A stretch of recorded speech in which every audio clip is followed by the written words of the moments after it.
Today guys, we are talking about Ghost Flood Control Project in Plaridel, Bulacan, according to Inquirer.net. This how new Public Works and Highway Secretary Vince Dizon described the 26.5 million flood control project he inspected in Barangay Sipat, Plaridel, Bulacan on Thursday. According to the Sumbong sa Pangulo website, the project was awarded to Wawaw Builders and was declared complete in June 2024 upon expansion.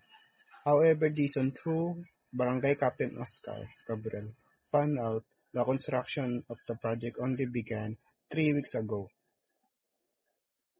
Citing data from the DPWH, Dizon also said that the contract began in March 2024 with a project duration of 270 days.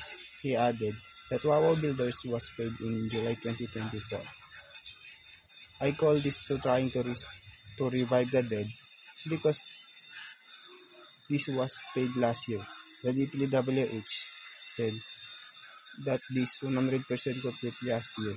Dizon told the Filipino reporters.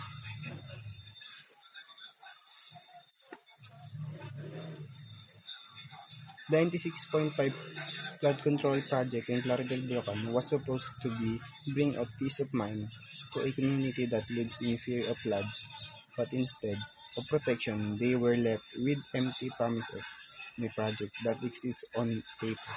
This is just this is isn't just a story about wasted money. It is a story real about families who still have worry every time it rains, children who have to wade through floodwaters to get to school, farmers who lost their crops because the help that promised never came. When the public officials sign off on projects that were never built, they're not just committing fraud, they're returning their backs on the very people they supposed to save. People deserve better. They deserve honesty, they deserve action, and they deserve leadership who care about public safety than their own gain.